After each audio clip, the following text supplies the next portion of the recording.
Rumpus's eyes narrowed.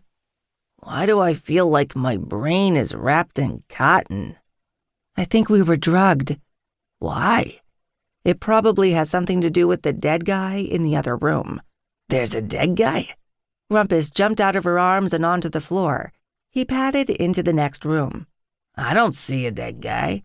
I smell one, though, or at least I smell some cheap aftershave. Ruby dismissed the invisibility spell, and the body returned to view. Yep, he's definitely dead. Rumpus walked up and sniffed. Caucasian, middle-aged, out of shape, and who wears shirts with elbow pads anymore? The 70s were a long time ago. You don't recognize him either, huh? Ruby sighed. She looked around and spotted her purse on the bedside table. Ruby opened it up and rifled around inside. There doesn't seem to be anything missing. I think we can rule out robbery as a motive. This guy still has his wallet, too. The body was laying face down, head turned to the side, eyes closed as if merely asleep. From the ungainly position, she was pretty sure he'd fallen there or been dumped. She used one of the facial napkins provided by the hotel and extracted the wallet carefully. Why are you doing that? I don't want to contaminate the evidence or put my fingerprints where they aren't already, for that matter. Rumpus's ears went back. You think this is a setup? I pretty much know it is. Why go to all this trouble otherwise? Then again, I could be spinning my wheels here. Rumpus, what's the last thing you remember? Getting home from John's place sometime after midnight and going to bed. Me too. She checked her phone. It's the next morning, 11 a.m., so we only lost one night. But how did we get here? And why didn't the lighthouse's defenses protect us?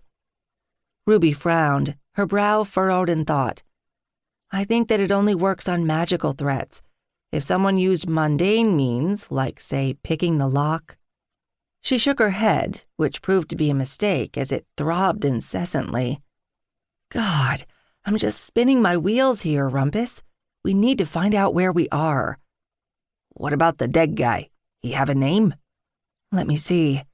Ruby carefully opened his worn brown leather wallet with a creak.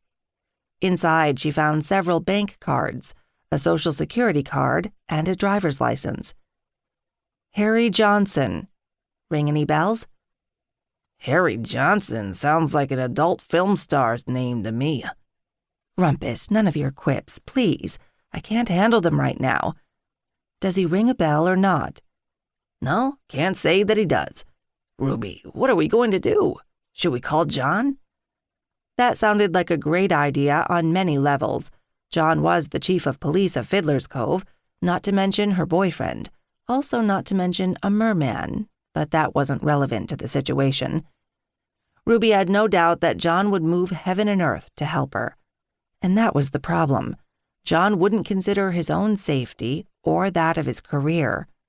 I don't think we can call John this time, Ruby said with a sigh. Why not? Conflict of interest.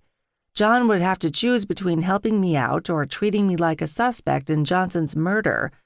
I don't want to force him to make that choice. You mean you're afraid to know which way he would pick? Ruby scowled, but she didn't argue. Well, we need to do something. Rumpus walked around the dead body. Okay, so here's my theory. Oh boy, this should be good. I resent that. Rumpus's tail twitched. Bear with me, but this looks like a setup. You think? I think we've been set up to take the fall for murdering this guy. Well, you, I mean. The mundane authorities aren't going to try and arrest a cat. But I digress. We can totally spoil their plan by getting rid of the body. Rumpus! Hey, it's not like we actually killed him.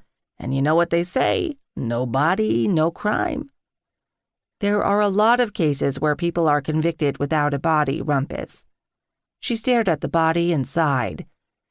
And in good conscience, we can't let this poor man's murder go unsolved. And besides, her eyes narrowed to slits.